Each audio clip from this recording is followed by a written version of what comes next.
다주택자들에 대한 이야기를 좀 해볼까 합니다.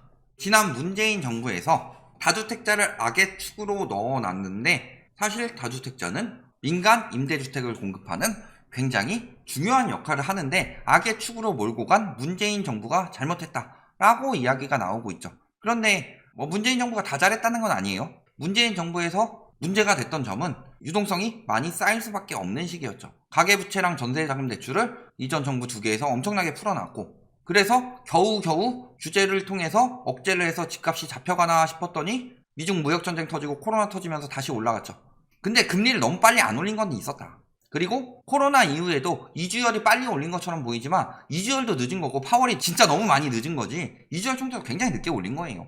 그런데 결국에는 그래서 금리 올라가고 규제 탄탄하게 잡혀 있으니까 집값이 잡혀가고 있던 분위기였죠. 다주택자를 악으로 분류했다. 악이 아니라 불로소득에 대해서는 근로소득보다 세금을 더 매기겠다. 이게 답이었던 거죠. 그런데 규제 완화를 하기 위해서 그런 식으로 몰고 가고 있죠. 문재인 정부는 다주택자를 악으로 몰아넣었다. 그러면서 선이다. 이런 이야기를 많이 하고 있죠. 전세대란 이야기 껴가면서. 이런 이야기들 하고 있습니다. 다주택자는요, 주택 임대차 시장의 중요한 공급자 역할을 수행하고 있고 안정을 위해서 다주택자들의 순기능을 적극 활용해야 된다. 그런데요, 다주택자들의 악이 아니라 악이 맞다 라고 말할 수 있는 저 인간은 뭐예요? 부동산으로 맨날 돈 벌겠다 부동산 해가지고 막 말도 안 되는 거 선진국은 LTV가 몇 %인데 DSR 비교도 안 하고 그런 식으로 한쪽으로 굉장히 거짓 정보를 많이 전하는 인간이죠. 그러니까 아마 본인도 다주택자의 가능성이 높죠. 다주택자들 맨날 띄워주고 다주택자들 좋다 그러면서 부동산으로 돈 번다 맨날 이딴 이야기나 하고 있죠. 그런데 왜 다주택자들은 악입니다. 왜? 절반 공급을 이야기하는데 내 집 마련을 해야 되는 사람들의 주택의 절반을 다주택자들이 싹쓸이했다. 10년간 늘어난 주택 중에 절반을 다주택자들이 가져가면서 무슨 짓을 했어요? 전세값을 높였죠. 만약에 임대차를 공급하는 순기능을 했다면은 근데 저들이 매물을 독점을 하고 있어요. 독점을 하고서 절반 이상을 가져갔으니까 무주택자들이 내 집 마련을 못하고 비싸게 살려고 하는 거죠. 저들이 그만큼의 차익을 붙여서 팔려고 하니까 그 여력이 안 되죠. 그런데 그러면 전세라도 살아야 되는데 그때 내 집 마련 할 수 있던 돈이 있던 사람들이 계속 지금 전세사를 전전할 수밖에 없는 이유가 뭐다? 이들이 싹쓸이에 가서 뭐 했어요? 분양시장에선 피 붙이죠. 그 다음에 임대시장에서는 전세가 올려서 매매가를 갭을 줄이고 매매가를 더 올리죠. 악이 아니라고요? 진짜로 악이 아닐 수가 없죠. 갭투기꾼들은 시세 차익을 보기 위해서이고 이건 뭐냐? 한정판을 먼저 사서 나중에 비싸게 팔아야지 하는 되팔렘들이고 되팔렘들이 악의 축이 아니다라고 말하고 그게 투자 방법이라고 말하는 거는 그런 짓거리를 하는 쓰레기들밖에 없다. 그런데도 완화 추진하고 있죠. 자, 지금 현 정부에서는 공정가액 비율을 인하하려고 하고 있습니다. 미친 짓이죠. 공정가액 비율이 뭔데? 공정시장 가액 비율을 도입하는 나라가 어디 있는지 좀 들고 와봐요. 왜 다른 거는 외국이랑 비교 많이 하면서 우리나라는 저거 비교 안 해요? 외국에는 공정가액 비율이 어디 있어요? 시세대로 가지. 근데 우리나라는 공시가격에 그 다음에 공정가액 비율까지 이중으로 지금 원래 집값보다 낮게 세금을 받고 있기 때문에 저렇게 가격을 올려놔도 부담이 덜한데 저거를 부담을 없애주겠다는 거예요. 거기다 공시가 현실화도 재검토하겠답니다. 10억짜리 집에 대해서 10억에 대해서 부과하지 않고 요걸 한 7억에 대해서만 세금을 부과하고 있는데요. 힘들다고 징징대고 깎아주겠대요. 집값을 잡겠다는 생각이 없다는 거죠. 그러면 반대쪽인 민주당은 어떠냐? 정권 뺏긴 민주당은 정신 차렸냐? 못 차렸죠. 다주택자 보유세 감면 종부세 기준을 6억에서 11억으로 올려주겠다. 미친 짓이죠. 정신 나갔다. 지금 언론에 먹혀버렸어요. 정치인들은. 소신 정치가 어딨어. 그러면서 지금 이런 식으로 이야기하고 있다. 물론 근데 민주당에서는 함정이 하나 있었습니다. 뒤통수 친 민주당. 대략 20% 는다. 왜요? 공정시장 가액 비율을 조항을 삭제하겠다. 공정가액 비율이 계속 올라가고 있는데 삭제하면 좋은 거 아니에요? 아니에요. 공정시장 가액 비율은요. 예를 들어 10억짜리 공시가격이 7억이다. 그리고 공정가액 비율이 90%다. 그러면요. 10억짜리 집에 공시가격 7억으로 일단 30% 까주고 여기서 10% 더 까주는 거예요. 6억 3천. 근데 이 공정가액 비율을 폐지하겠다는 것은 요대로 받겠다는 겁니다.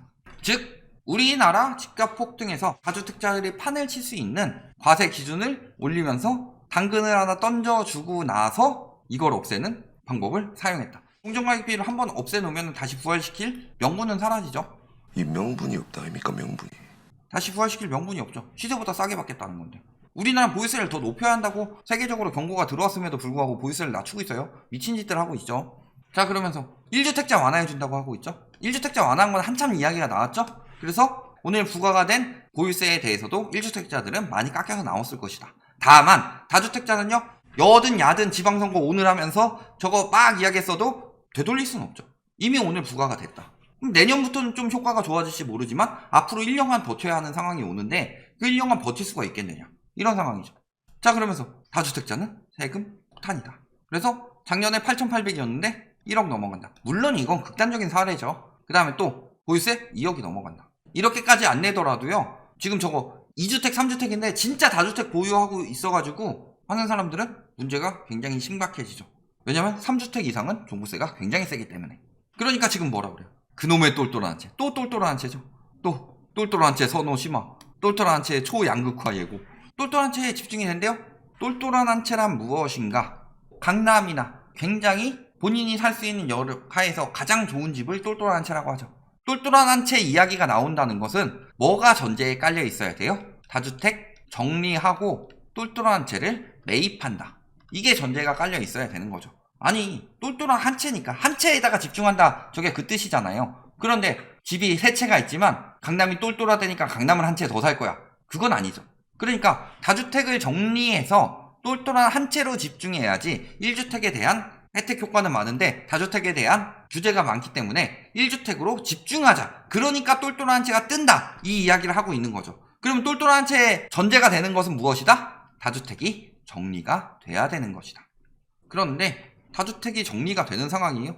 21년 금리 인상 이전까지만 해도 경기도에서는 항상 10,000건 이상의 거래가 되었습니다. 그런데 안 되죠. 지금 뭐 이천, 뭐 안성 이런데 몰리고 있다고 해서 그쪽 거래 비중이 굉장히 높아졌음에도 불구하고 10,000건도 못 넘고 있죠, 지금. 다주택이 정리가 돼야 똘똘한 한 채를 사지. 서울도 마찬가지고. 금리 인상 이후에는요, 3,000건도 안 나오고 있죠. 그 전에 3,000건은 넘었다. 심지어 코로나 터졌을 때도. 무슨 소리예요? 다주택이 정리가 돼야 똘똘한 한 채를 사는데 다주택이 정리가 안 된다는 소리예요. 근데 어떻게 똘똘한 한 채가 뜨죠? 다주택을 정리해야 똘똘한 한 채를 사지. 아, 내가 5억짜리 집을 4채를 가지고 있는데 요거 다 정리해서 양도세 낼 거 내고 한 17억 정도가 손에 떨어진다. 그래서 이걸로 17억짜리 집을 사서 똘똘한 한 채로 가야지. 이렇게 되는 거였는데 이 5억짜리 4채 중에 한 채도 안 팔리고 있어, 지금. 그러니까 거래량이 이렇게 박살이 났는데 거래는 다 6억 이하에 집중이 되어 있죠? 6억 이하에 집중이 되어 있으니까 이 거래량에서 퍼센테이지가 더 낮아진 똘똘한 한 채는 거래가 안 되고 있다는 소리죠. 근데 가끔가다 극단적인 신고가가 뜨는 것들이 있어요. 그런 것들만 보도하면서 똘똘한 채가 뜨고 있다고 말하고 있죠. 근데 실상은 그렇지가 않다. 진실은 이거다. 다주택이 팔리지 않아서 똘똘한 채를 못 사고 있는 상황이고, 그나마 다주택 저렴한 것들 몇 개 사주는 것조차도 엄청나게 줄어든 게 진실이다. 그러니까 매물은 계속 쌓이고 있죠. 다주택자들이 매물을 잠가서 안 팔리는 게 아니다. 자, 올해 초랑만 비교해 볼게요. 서울 45,000건에서 62,000건으로 올랐습니다. 올해 초는 여기에요. 올라가고 있던 추세의 중간이죠. 경기도 다 마찬가지죠. 인천도 마찬가지고 84,000건에서 120,000건으로, 인천 17,000건에서 27,000건으로 거의 한 50% 가까이 올라갔다. 매물이 이렇게 쌓이고 있어요. 다주택자들이 똘똘한 한 채를 하고 싶다, 똘똘한 한 채를 시켜줘야겠다, 똘똘한 한 채를 하고 싶어해. 그런데 그게 마음처럼 되냐? 짜장면 시키는 것처럼 짜장면을 시켜야겠다, 먹고 싶어해, 이런 것처럼 되느냐? 아니죠. 팔고 싶다고 해도, 똘똘한 채를 사고 싶다고 해도 안 되고 있는 게 현실이다. 그래도 버틴대요. 양도세 완화에도 급매물이 없다. 규제 완화 기대에 버티기. 버텨가지고 결국에 6월 1일까지 다주택자 보유세가 완화가 됐느냐? 민주당에서 뭐 저기 11억으로 올려준다고 했고, 그 다음에 뭐 공시가격이랑 공정가액 비율 저기 정부에서 조정하겠다고 했는데 그게 결국 6월 1일까지 됐느냐? 지금 6월 1일에 방송하고 있는데 못했어요. 내년까지 버틸 수 있다? 내년까지 버틸 수 있으면 그래도 돼요. 내년까지 버틸 수 있느냐가 문제죠. 핵심은 지금 매물은 안 팔리고 전세 가격은 떨어지게 생겼는데 이자 부담이 커서 전세 4억 빌리면요, 이자가 120만 원입니다. 근데 요즘에 전세 4억 집이 집이에요. 서울에 특히 전세가 엄청나게 올려놨다고 하면은. 그런데 이자가 120만 원이에요? 근데 120만 원짜리 월세면 괜찮은 집 살 수 있죠. 자, 보증금 7억에 월세 100만 원 내는 반전세 계약을 맺었다. 11억 원으로 4억 더 빌리면은 월세만 120인데. 그래서 전세가 월세화가 되는 이유는 비정상적으로 높여놓은 전세, 그리고 8월에 전세 대란 난다고 믿고 있는 집주인들의 굳은 믿음, 그걸 가지고 배째라하고 배짱으로 올리고 있는데 세입자들은 그거 안 하고 있죠.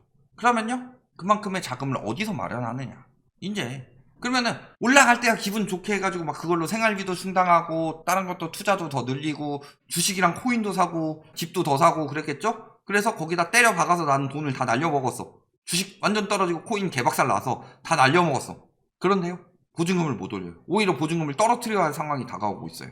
그렇다고 새 집을 갭투기 하자니 그 사람 쫓아내고 더 비싼 사람 신규로 받아야지, 8월 전세 대란 내야지, 더 비싼 신규 계약으로 비싸게 받아야지. 안 해요. 지금 4월 임대차 거래 지금 50.4%가 월세라고 합니다. 임대차법이 끝나가서 갱신계약 끝나가는 것들이 이제 막판 때죠. 8월 뭐 전세 대란 난다고 지금 갱신계약 하고 있던 것들은 신고가 잘 안 되겠죠. 그런데 8월 뒤에는 어떻게 될까요? 8월에 갱신했던 사람들 100가구, 그리고 100개의 매물에 전세 계약을 했겠죠. 그런데 이 중에서 한 50가구는 월세로 떠날 수도 있다는 거죠. 근데 매물은 100개가 나와요. 수요는 50가구 나오는데 매물은 100개가 나와요. 그러면 50개의 여유분이 남죠.